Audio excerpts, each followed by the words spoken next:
Hello বন্ধুরা, good ইভিনিংই বলছি, but এখন বাজে 9:45, রাত 9:45।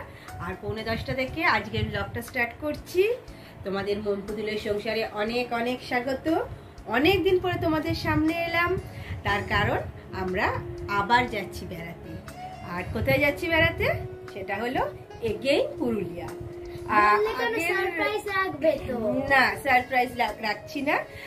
আগের ব্লগে আমি পুরুলিয়া শেয়ার করেছিলাম, বাট সেভাবে আমি ব্লগ বানাতে পারিনি, সেভাবে ভিডিও শুট করতে পারিনি, প্রচন্ড গরম ছিল।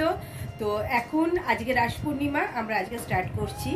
তো কিরকম ওয়েদার থাকবে পুরুলিয়ায় এবং কোথায় আমরা থাকছি, সেখানকার কি ধরনের রেট, সেটা রিসর্টটা কিরকম, সমস্ত কিছু এবং কি কি ঘুরছি, কত মানে কোনটার কি রেট, সব কিছু তোমাদের সাথে শেয়ার করব। ইচ্ছে আছে এবারে ভালো করে সমস্ত কিছু ব্লগটা তোমাদের সাথে শেয়ার করব। তো আমরা যাচ্ছি চক্রধরপুরে। আগে চক্রধরপুর মানে আমরা এবছর যখন মার্চ মাসে গিয়েছিলাম তখন চক্রধরপুর রাত 12:05 ছাড়তো, কিন্তু এখন সেটা চেঞ্জ হয়ে করে দিয়েছে রাত 11:35। তো পুরুলিয়া যাওয়ার জন্য বেস্ট ট্রেন বোধহয় এই চক্রধরপুর। তো সকলেই ম্যাক্সিমাম লোকজনই চক্রধরপুরেই যায়, মানে যতদূর আমি জানি।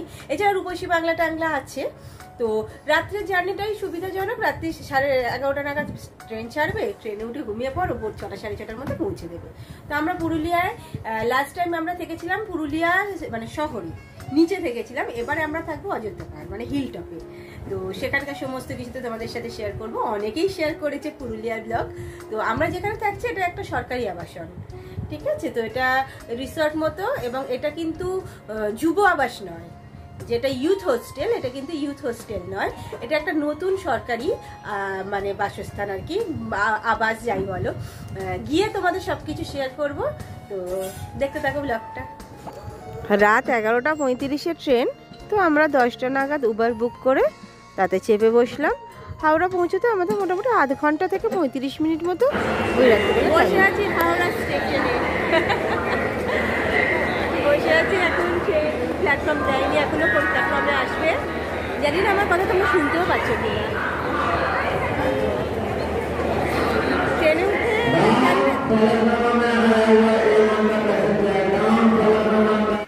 তো আমাদের 20 নম্বর প্ল্যাটফর্মে ট্রেন দিয়েছিল, মানে চক্রধরপুর এক্সপ্রেস 20 নম্বর প্ল্যাটফর্মে দিয়েছে। তোমাদের দেখানোর চেষ্টা করছি। তো এই চক্রধরপুর এক্সপ্রেস, আমরাও স্টেশনে ঢুকছি আর ট্রেনও ওদিক থেকে ঢুকছে স্টেশনে। তো এই বেরোবার সময় একটা আলাদাই এক্সাইটমেন্ট থাকে বেড়াতে যাওয়ার সময়, মানে যত কষ্টই হোক যাই হোক মনে হয় বেড়াতে যাচ্ছি। আর এই বেড়াতে যাওয়ার দিনগুলো এত তাড়াতাড়ি কেটে যায় যে বলারই নয়। তো দেখো চক্রধরপুর এসে গেছে আমাদের জন্য। ট্রেনের সামনে দাঁড়িয়ে 11:20-25 মতো হচ্ছে, 35-এ ট্রেন ছাড়বে। আর আমরা যে পড়েছে দুর্ভাগ্যবশত একদম বাথরুমের সামনে, করার নেই, ঘুরতে হবে ওতেই। চুলগুলো সব খুলে গেল, বিরুনি করেনি না তো, করেছি আজকে।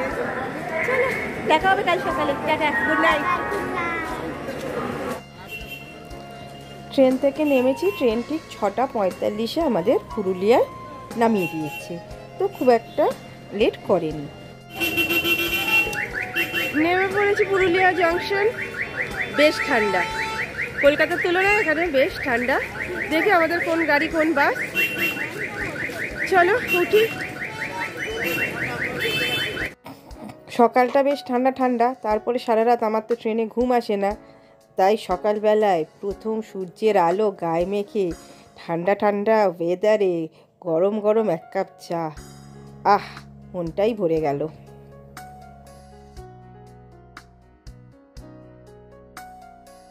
আমরা ছিলাম হিল টপে, ওখানে তো বাজার দোকান নেই। আমরা ঠিক করেছিলাম দিনের বেলায় আমরা বাইরে খেয়ে নেব, আর আমরা যে রিসর্টে থাকবো সেখানে ওদেরকে রাত্রে করে চিকেন মাটনগুলো রান্না করতে দিয়ে দেবো। তাই আমাদের দলের কিছু লোক চিকেন মাটন কিনতে বাজার করতে গেছে, আর সেই সময় আমরা একটু ওয়েট করছিলাম, আশপাশটা ঘুরছিলাম। তো ওরা বাজার করে আনলে আমরা এবার ওপরের দিকে রওনা দেব। পুরুলিয়ায় জলখাবারের জন্য আদর্শ খাবার হলো মুড়ি ঘুগনি, পুরি ঘুগনি, আর না হলে চপ মুড়ি বা পুরি দিয়ে চপ। তা আমরা সকালে ওঠার সময় রাস্তায় জলখাবারটা সেরে নিচ্ছিলাম, লুচি দিয়ে ঘুগনি। রাস্তার ধারে এরকম অসংখ্য দোকান আছে জলখাবার খাওয়ার জন্য। তো ফাইনালি আমরা এসে পৌঁছিয়েছি।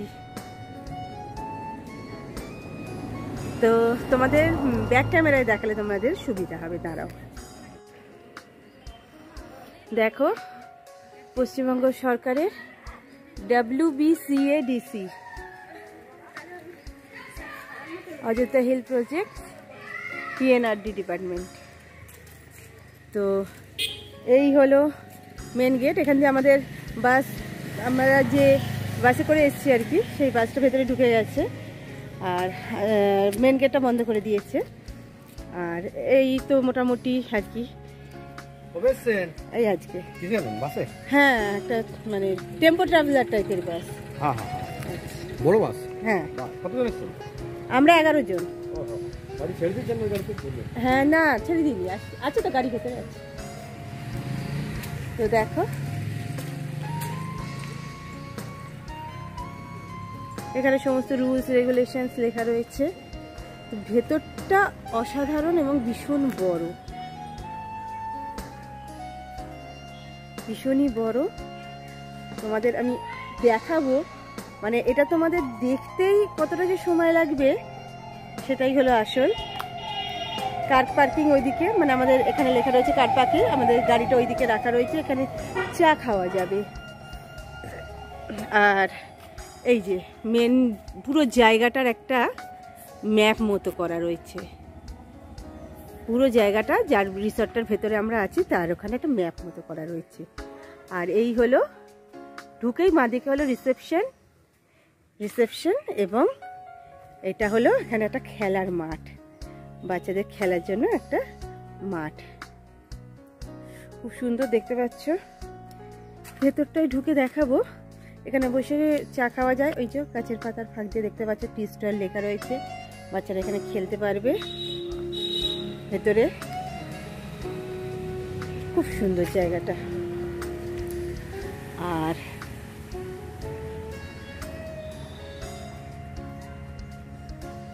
তারপরে এর ভেতরে না 3-4টে আলাদা আলাদা মানে রিসর্ট মতো করা রয়েছে। তো এটা হলো নিহারিকা। এইভাবে ভেতরটা ঢুকতে হচ্ছে। আমরা যতটা সম্ভব আমরা হয়তো এইটাতেই থাকবো, নিহারিকাতেই আমরা থাকবো। এই হলো নিহারিকা। আচ্ছা, বাকিগুলো আমি তোমাদের আগে দেখিয়ে আনি, তারপরে আমি ভেতরের ঘরগুলো দেখাবো। এটা হলো রিসেপশন এরিয়া, ঠিক আছে? এটা হলো নিহারিকা রিসেপশন এরিয়া। তো আর এইখান দিয়ে হলো মাঠ।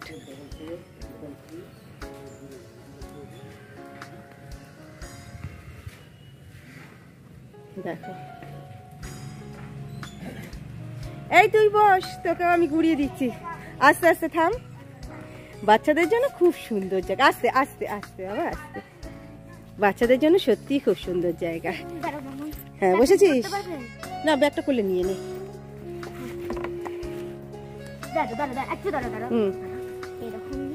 এত সুন্দর জায়গা, একটা ওয়েস্ট বেঙ্গল গভর্নমেন্টের প্রজেক্ট, সেটাই মনে হচ্ছে যে এই যে বাচ্চাগুলো মজা পাচ্ছে, এটাই অনেকটা আনন্দের।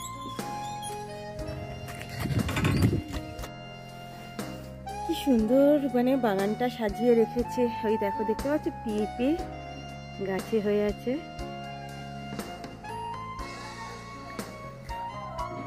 সুন্দরভাবে সাজিয়েছে। আর এখানে হলো এটা বসার একটা জায়গা, অফুরন্ত বসার জায়গা আছে। এখানে ড্রিঙ্ক করা নিষেধ লিখে দিয়েছে এখানে। আর দেখো এখানে এখানে বাচ্চারা দোলনা চড়তে পারবে, বসতে পারবে, সুন্দরভাবে রং করা। এখানে বসে লাঞ্চ করো, ডিনার করো, সব কিছু করতে পারবে। আর এখানেও তাই, লাঞ্চ ডিনার সব কিছু। আর একটা জিনিস দেখাই, এটা বোধহয় বাঁধাকপি চাষ করেছে। হ্যাঁ তাই, এই দেখো বাঁধাকপি চাষ হয়েছে এখানে। আর পেঁপে গাছ তো তোমরা দেখতেই পাচ্ছ, দূরে লাগানো রয়েছে। রাস্তাটা কি অসাধারণ দেখো। তো নিহারিকা হলো একটা, এছাড়াও আরো 4টে আছে, 3টে আছে। এটা হলো যে কিচেন, বলেই দিয়েছে রান্নাঘরে প্রবেশ নিষেধ। তো চলো বাকিগুলো আমি দেখাচ্ছি। আর দেখো বাচ্চারা এখানে ঘুরছে, আর এখানে দেখো বাবা মিনি জুয়ের মতো ব্যাপার তো। হ্যাঁ দেখো দেখো দেখো, আমেরিকান সিল্কি বার্ড। বাবা যাই যাই, রেনবো রোস্টার।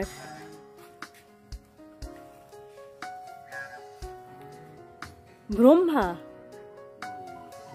এই সাইজ কি! আরে মাংস কিনে নিয়ে তো পুরো উঠলাম, বুঝছো? আর এটা হলো টার্কি। মাংস কিনে জল খাবার খেয়ে নিয়েছি। দারুণ, বুগলো বা জল খাবার কচুরি খেয়েছিল তো, বুগলো আর রাস্তা আর যেটা বমিয়া করলো। আর এরা তো আমাদের রাজহাঁস। এই দেখো কেমন বসে আছে, সবই আছে মোটামুটি। আমরা বেশি করে খাও। ইস, খুব সুন্দরভাবে সাজানো জায়গা। আর এই হলো অ্যাকোয়ারিয়াম মতো, মানে যতটা সম্ভব সুন্দর করে সাজিয়েছে। এইবারে চলো আবার নিয়ে যাই, মানে এই হলো নিহারিকা, তোমাদের তো দেখালাম। এবারে নিহারিকা থেকে এই যে এখান দিয়ে ঢুকেছিলাম, আবার এখান দিয়েই বেরোচ্ছি। মানে বিশাল বড় এরিয়া, ম্যাপটা দেখে আশা করি বুঝতে পারলে।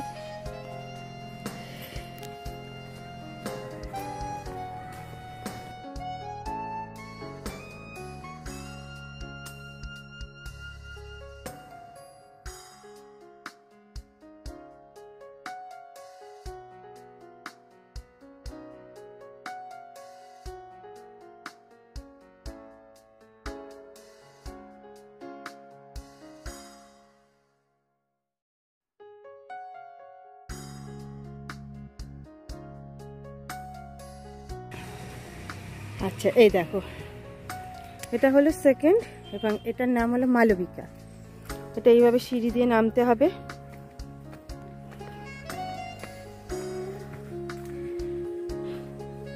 এটার নাম হলো মালবিকা। আমরা নিহারিকায় উঠেছি, এটা ঠিক তার পাশে, খানিকটা হেঁটে এসে রিসোর্টের ভেতরে। এটা হলো মালবিকা। সবটাই নির্ভর করছে অ্যাভেলেবিলিটির ওপরে, রুম কে কীরকম বুকিং করেছে। এখানেও আলাদাভাবে এরকম বসার জায়গা মতো করা রয়েছে, তার মানে এই নয় এখানকার লোক গিয়ে ওইদিকে বসতে পারবে না, সেটাও নয়।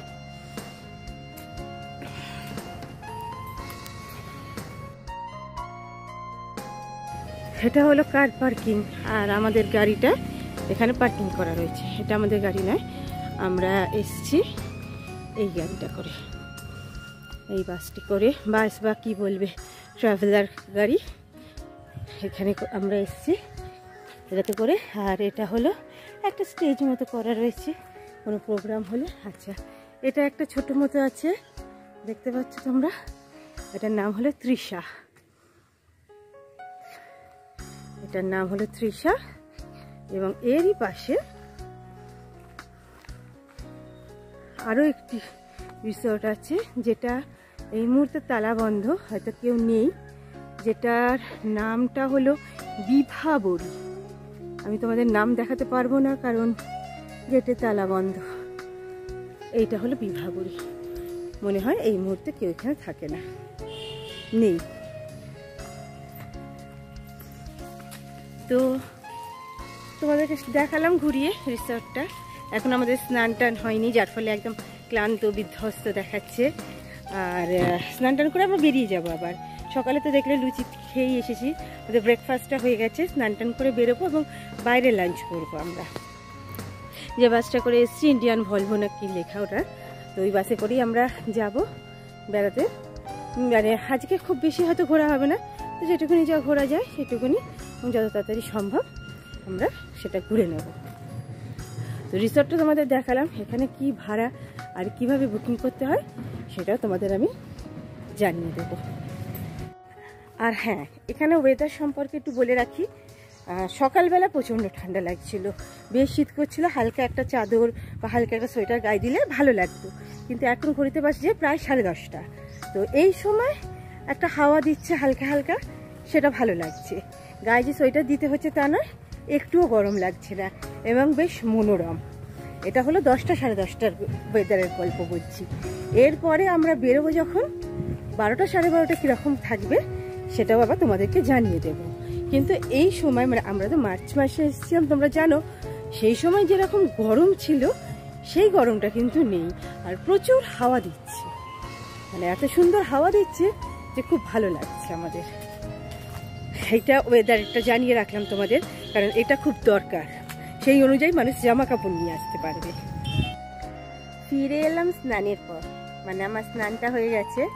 আর আনফর্চুনেটলি আমরা নিহারিকায় পেলাম না, নিহারিকা অলরেডি ফিল হয়ে গেছে। অ্যাকচুয়ালি এখানে বুকিং আছে, তো বুকিংয়ের পরে আমরা যেহেতু এখন সেরকম গরম নয়, আমরা নন এসি রুম নিয়েছি 3 বেডেড। সেগুলো আমি পরে তোমাদের শেয়ার করবো পুরো লিস্টটা নিয়ে, কিসের কীরকম ভাড়া আর কিভাবে বুকিং করবে। তো নিহারিকা যেহেতু ভর্তি, মানে রুম নেই। আর আমরা যেহেতু 5টা, মানে আমাদের একসাথে 5টা রুম চাই, ওখানে একসাথে 5টা রুম ছিল না বলে আমাদেরকে মালবিকাতে দেওয়া হয়েছে। তো মালবিকার ভেতরটা কীরকম বা রুমগুলো কীরকম চলো তোমাদের সাথে একবার শেয়ার করছি। তো এই দেখো, এই হচ্ছে মালবিকা। আর আমরা ফার্স্ট ফ্লোরে আছি। আমি একটা রুমই তোমাদের সাথে শেয়ার করব, কারণ আমরা নন এসি রুমে আছি। এসি রুম যেহেতু বন্ধ, আমি তোমাদের সাথে শেয়ার করতে পারবো না এই মুহূর্তে। তো যেটুকু আমি বুঝলাম, রুম সবই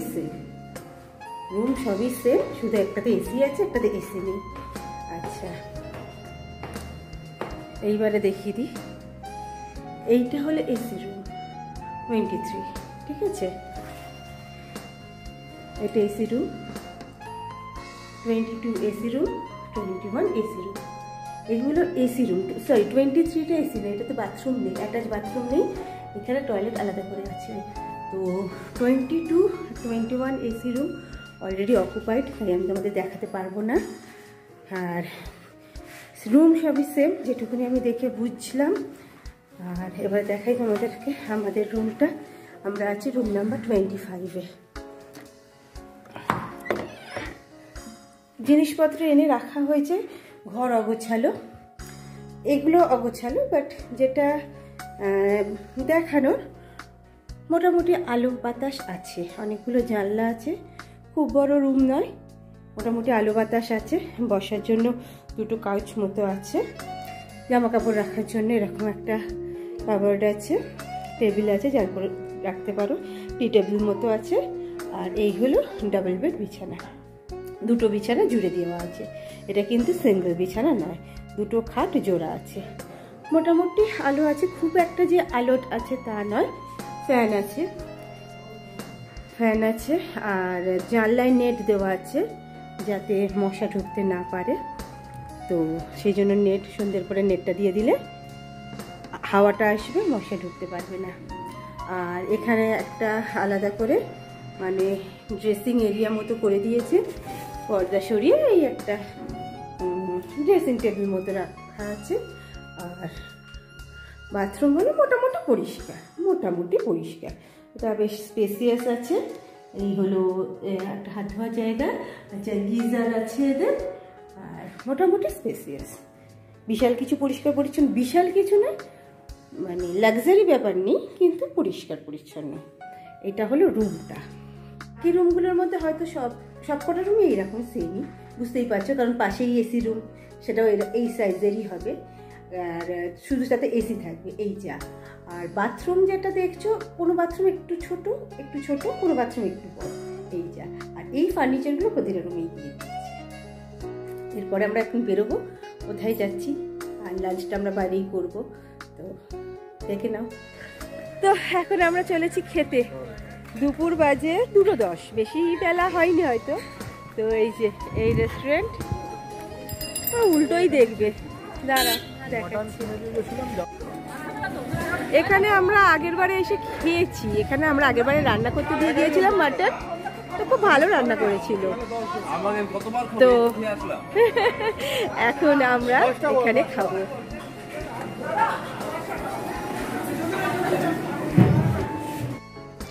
আমরা নিয়েছিলাম ফিশ থালি, তাতে ছিল ভাত, আলু ভাজা, ডাল, আলু পোস্ত, আলু ফুলকপির তরকারি, আচার, স্যালাড, মাছ আর তার সাথে পাঁপড় ভাজা।